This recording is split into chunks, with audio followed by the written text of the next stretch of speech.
ठरलं तर मग या मालिकेच्या पुढील काही येणाऱ्या भागांचे अपडेट जाणून घेऊया आपल्या आजच्या या व्हिडिओमध्ये. चला तर मग मित्रांनो, अजिबात वेळ वाया न घालवता सुरुवात करूया या व्हिडिओला. तर आता आपण पाहणार आहोत की प्रिया हे नागराजच्या पाठीमध्ये खुपसणार खंजीर आणि स्वतःची पोळी घेणार शेकून. त्याचबरोबर आता सचिनचा उपयोग करून घेत नागराज पडणार पनवेलच्या बाहेर. आता नेमकं काय घडणार, कसं घडणार, हे सगळं जाणून घेऊया आपल्या या व्हिडिओमध्ये. तर आता आपण इथे पाहतोय की रविराज काका आणि अर्जुन यांनी सुमन काकूची लास्ट लोकेशन काढायला घेतलेली असते आणि आता सुमनची लास्ट लोकेशन ही त्यांना शहराबाहेरच्या वेशीवरची सापडते. आता शहराबाहेरच्या वेशीवर सुमन काकू काय करायला गेली असेल हा प्रश्न दोघांनाही पडतो. पण चैतन्य म्हणतो आपण आता या गोष्टीवर लक्ष न देता सुमन काकू तिकडे गेली आहे तर तिला शोधायला तिकडे जायला हवं. आता त्यांचं हे सगळं बोलणं नागराज चोरून ऐकत असतो. मग हे सगळं बोलणं चोरून ऐकल्यावर नागराज विचार करतो की बापरे, आता जर हे लोक सुमनला शोधत शोधत तिथपर्यंत पोहोचले तर तिथं यांना सुमन तर सापडेलच, पण सुमन बरोबर यांना महिपतही सापडेल.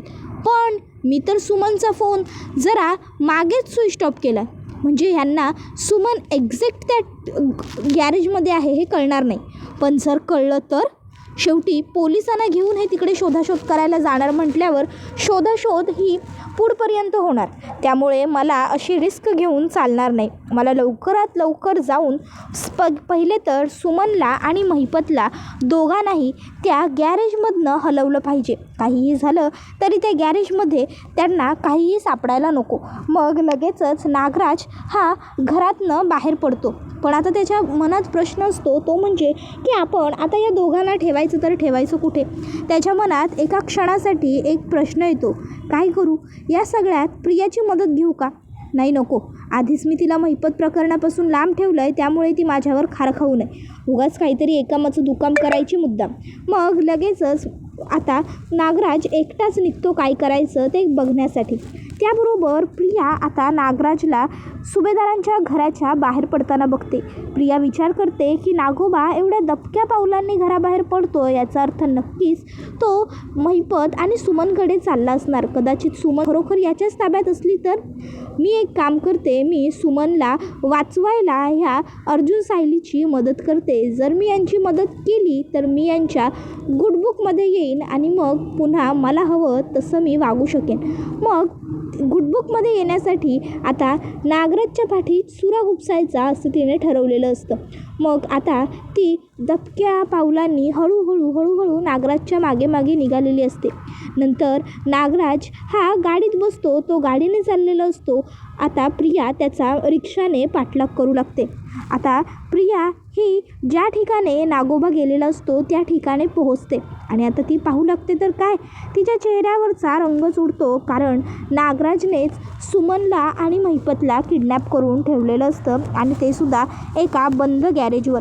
प्रिया आता म्हणू लागते, बापरे शी, हा माणूस किती नीच आहे खरोखर, स्वतःच्या बायकोला किडनॅप करून ठेवलंय.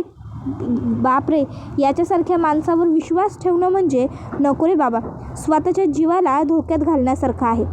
आता मला लपून राहायला हवं, याने जर मला बघितलं तर सुमन आणि महिपत बरोबर माझासुद्धा नंबर लावेल. मग आता नागराज काय करतो, नागराज सुमनला आणि महिपतला आता बेशुद्ध करतो. सुमन म्हणत असते, अहो काय चाललं आहे तुमचं, तुम्ही त्या महिपतला बेशुद्ध का केलं, का करताय तुम्ही हे सगळं, काय चाललं आहे. त्याबरोबर नागराज म्हणतो, आता तुलाही बेशुद्ध करतो.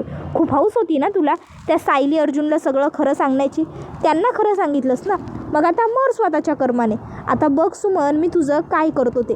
असं म्हणत मग नागराज सुमनलाही बेशुद्ध पाडतो आणि आता त्या दोघांनाही बेशुद्ध अवस्थेत तसंच तो तिकडनं गाडीमध्ये भरतो आणि एका दुसऱ्या जागी घेऊन जाऊ लागतो. आता प्रियासुद्धा त्याच्या मागोमाग त्या ठिकाणापर्यंत पोहोचते. मग प्रिया तिकडे येते आणि तिकडे येऊन प्रिया आता त्याने कुठे ठेवलं आहे त्या लोकांना हे बघते. प्रिया विचार करते की बापरे, इथे तर महिपतसुद्धा आहे. महिपत जर पोलिसांच्या हाती लागला तर मग माझं काही खरं नाही. मला आधी इथून महिपतला सोडवावं लागेल आणि मग सुमनला सोडवायला पोलिसांना आणावं लागेल. आता नागराज हा त्या दोघांनाही बांधून ठेवतो आणि आपल्याला कोणी बघत तर नाही आहे हे पाहत गाडीत बसतो आणि तिकडनं निघतो. त्याबरोबर प्रिया आता विचार करू लागते की मी काय करू, महिपतला इकडनं बाहेर कसा पाडू. आता तर हे दोघंजणं थोड्या वेळात शुद्धीवरही येतील. मग प्रियाला एक जबरदस्त हटके आयडिया सुचते. प्रिया काय करते, एक बुरखा खरेदी करते आणि आता ती तो बुरखा घालते, नोजपीस बांधते आणि डोळ्यांवर लावायची जी नेट असते ती सुद्धा लावून घेते, जेणेकरून तिला कोणी ओळखू नये. आणि मग ती आता आतमध्ये येते. महिपत ओरडू लागतो, ए कोण आहेस आहे तू, इथं कशाला आली आहेस तू की पुरुष आहेस, हां आली आहेस की आला आहेस, कोण आहेस कोण तू. त्याबरोबर प्रिया ही आणखीन पुढे येऊ लागते. आता सुमनसुद्धा घाबरते आणि म्हणते, कोण आहेस तू, कशाला आली आहेस, कोण आहेस, कोण आहेस तू. पण प्रिया काही न बोलता आता अलगद तिकडनं फक्त महिपतच्या हाताच्या पायांच्या गाठी खोलते, तिच्या तोंडात कोंबलेला बोळा काढते आणि त्याला तिकडनं घेऊन जाऊ लागते. सुमन म्हणते, अगं ऐक ना, तू जी कोणी असशील, अगं माझी पण मदत कर ना, अगं मलासुद्धा इथं डांबून ठेवलं आहे, तुला दिसत नाही आहे का, प्लीज मदत कर, ऐक ना. पण ती मुलगी तिकडनं निघून जाते.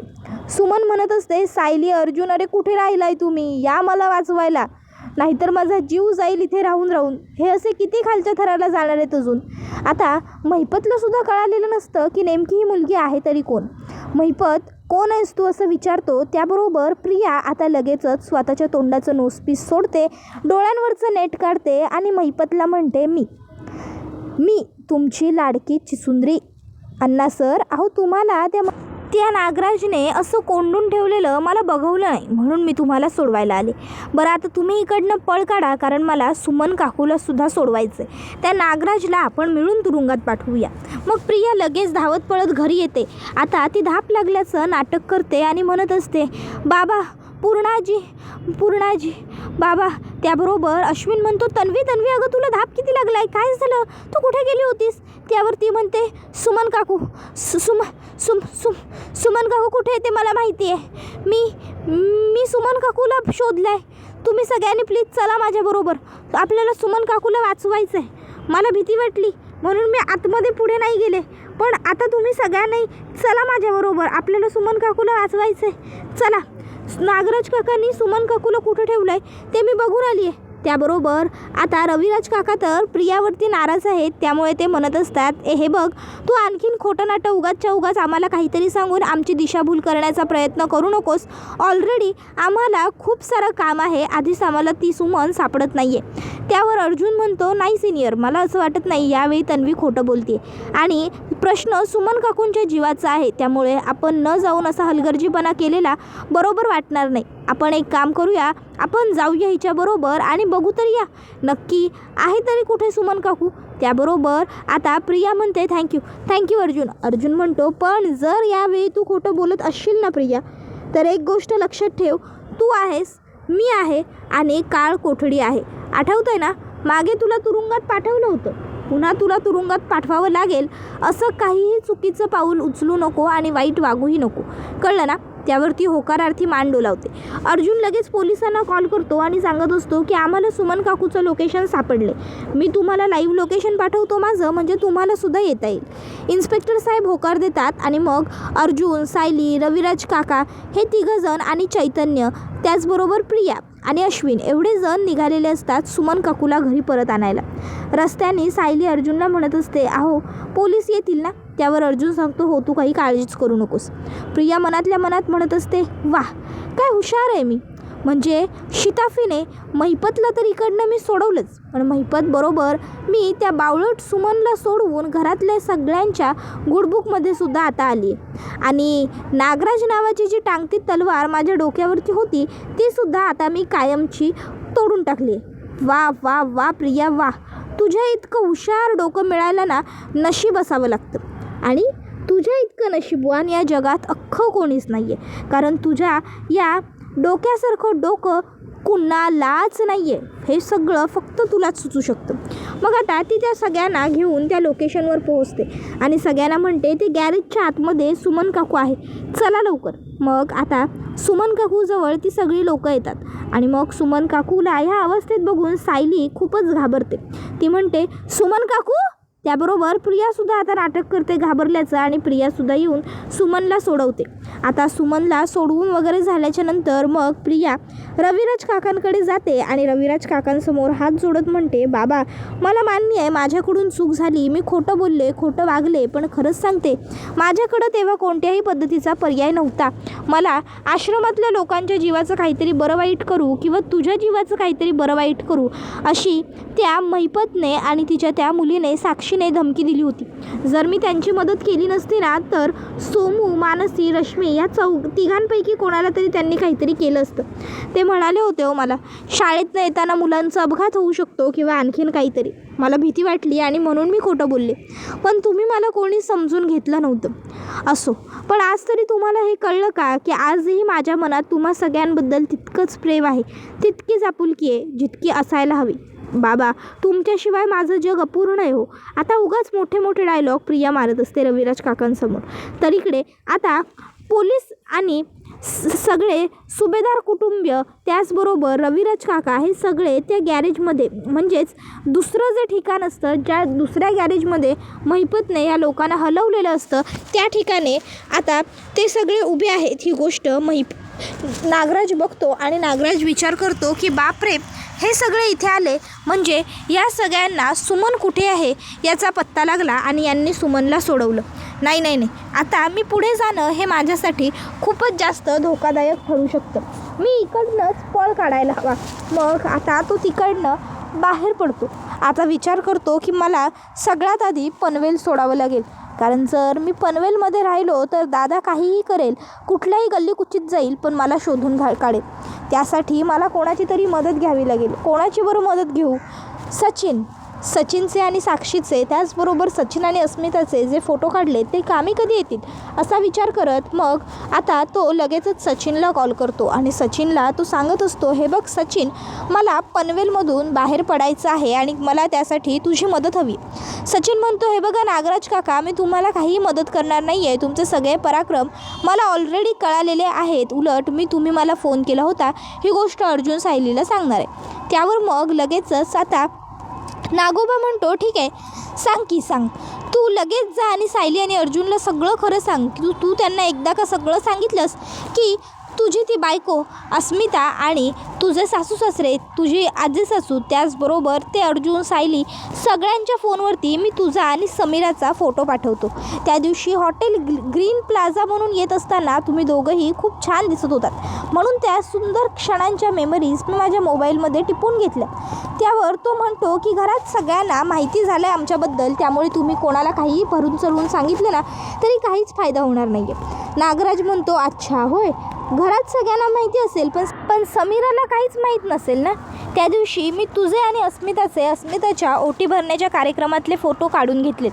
तुला माहीत नसेल म्हणून सांगतो, समीरा माझ्या मित्राची मुलगी आहे. जर तू मला मदत केली नाहीस तर मी तिला सगळं खरं सांगेन. नाव चॉईस इज युअर. एवढं बोलून तो फोन कट करतो. मग आता इकडे सचिन खूप मोठ्या धर्मसंकटात सापडलेला असतो. तो विचार करतो की नाही, कुठल्याही परिस्थितीत समीरा या माझ्यापासून दूर जाता कामा नये. मला तिच्या पैशांची खूप जास्त गरज आहे. त्यासाठी मला काहीही करून नागराज काकांची मदत करावीच लागेल. मग आता तो स्वतःहूनच नागराज काकांना कॉल करतो आणि म्हणू लागतो, हे बघा नागराज काका, अहो एवढ्यासाठी कशाला उगाच तुम्ही नाराज होताय आणि विषय वाढवताय. तुम्हाला जे काही हवं आहे, जी काही मदत हवी आहे ते सगळं मी करायला तयार आहे. तुम्हाला फक्त पनवेलच्या बाहेरच पडायचं आहे ना, ठीक आहे, काही हरकत नाही, मी व्यवस्था करतो तुमची पनवेलच्या बाहेर पडण्याची. पण प्लीज यातलं काहीही तुम्ही समीराला सांगणार नाही. या सगळ्याची वाच्यता कुठेही होणार नाही. मग तर झालं. आणि ही मुलगी कोण आहे नेमकं हे सुद्धा कोणाला कधीच कळणार नाही. त्यावर लगेचच नागोबा म्हणतो, मला विचार करावा लागेल. त्यावर सचिन म्हणतो, काका अहो विचार कसला करताय? बघा तुम्ही माझे काका आहात म्हणून मी विचार न करता तुम्हाला लगेचच होकार दिला का नाही मदतीसाठी, मग तुम्हीही आता हो म्हणा ना. त्याबरोबर नागराज म्हणतो, बरं ठीक आहे, चल मी कोणाला काहीच सांगणार नाही. आता कसं बरोबर ऊत झाडाखाली आलं. असो, चला आता लवकर तयारी करा माझी पनवेल बाहेर पडण्याची, कारण जर पोलीस माझ्यापर्यंत पोहोचले तर पुढे काय होऊ शकतं. त्यावर सचिन म्हणतो, नाही असं काही होणार नाही, मी तुम्हाला ताबडतोब पनवेल बाहेर काढण्याची सोय करतो. मग तो त्याच्या एका मित्राला कॉल करतो आणि मित्राला सांगतो की माझं एक छोटंसं काम आहे तुझ्याकडे. मला एका माणसाला पनवेलमधनं बाहेर काढायचं आहे, तेही कोणाला नकळत. तू उत्तम ड्रायव्हर आहेस, म्हणजे उत्तम गाडी चालवतोस म्हणून मी तुला कॉल केला. पण सगळे टोलनाके वगैरे चुकवत जायचं आहे. मी तुला तुझ्या दिवसभराचे पैसे देईन. त्याबरोबर तो म्हणतो की ठीक आहे, मी यांना पनवेलच्या बाहेर काढतो. आणि मग तो माणूस आता बरोबर जो पत्ता नागोबाने दिलेला असतो त्या पत्त्यावरती पोहोचतो आणि तिथून आता तो त्याला बाहेर काढायचं असं ठरवतो. मग लगेचच सचिन हा नागराजला कॉल करून सांगतो की नागराज काका, माझा माणूस तुम्हाला घ्यायला येतच असेल, किंबहुना आलाही असेल. आता तुम्ही त्याच्याबरोबर निवांत गाडीत बसा आणि पनवेल सोडा. आता तरी तुमची इच्छा पूर्ण झाली ना, आता माझं काही तुम्ही फोटो वगैरे व्हायरल करणार नाही ना. त्यावर मग लगेचच पुढे तो म्हणू लागतो की अरे रे, माझ्याकडे तर तुझे आणखीन काही फोटो आहेत, आता काय करायचं. त्यावर तो म्हणतो की तुम्ही जे सांगाल ते करायला तयार आहे मी काका. त्यावर मग नागराज सांगतो, मला सुभेदारांच्या घरात काय चाललं आहे, किल्लेदारांचं काय सुरू आहे, हे सगळं तू डिटेलमध्ये बारीकपासून बारीक गोष्ट सांगायची, मग तर झालं. त्यावर लगेचच तो या गोष्टीसाठी तयार होतो. तर दुसरीकडे प्रिया ही आता लगेचच सुमन काकूसमोर आणि घरातल्या इतरांसमोर ड्रामा क्रिएट करायला सुरुवात करते. ती म्हणत असते की नशीब मी बरोबर पाठलाग केला म्हणून नागराज काकांचा. जर मी सुद्धा पाठलाग केला नसता तर आज कदाचित सुमन काकू इथे नसली असती.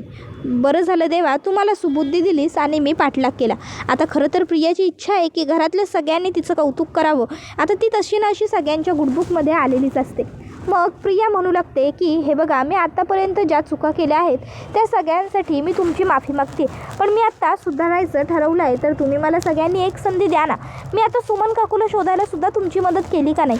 मग सगळे प्रियाला एक संधी द्यायला तयार होतात, कारण प्रियाने खरंच आज खूप चांगलं आणि मोठं काम केलेलं आहे. तर इकडे सायली ही मनात विचार करत असते, मला असं का वाटतंय की या सगळ्यामध्ये प्रियाचाच हात असावा. नाही म्हणजे प्रियानेच हे सगळं करायला मदत केली असेल. जाऊ दे, नको या विषयावर बोलायला. उगाच आत्ताच घरात सगळं वातावरण चांगलं झालं आहे असं सायली विचार करते. त्याबरोबर आता हा व्हिडिओ इथेच संपतो. व्हिडिओ आवडला असेल तर व्हिडिओला लाईक करा, चॅनलवर नवीन असाल तर चॅनलला सबस्क्राईब करा आणि बेल आयकॉन आठवणीने प्रेस करा, जेणेकरून तुम्हाला पुढच्या प्रत्येक व्हिडिओचं नोटिफिकेशन मिळत जाईल आणि सर्व व्हिडिओंचा आनंद हा अगदी उत्तम पद्धतीनेच घेता येईल. चला तर मग मित्रांनो, आजच्या पुरतं इथेच थांबूया. पुढचा व्हिडिओ येईपर्यंत आपल्या या व्हिडिओवर इथेच थांबूया. टाटा, बाय बाय, धन्यवाद, take care all of you.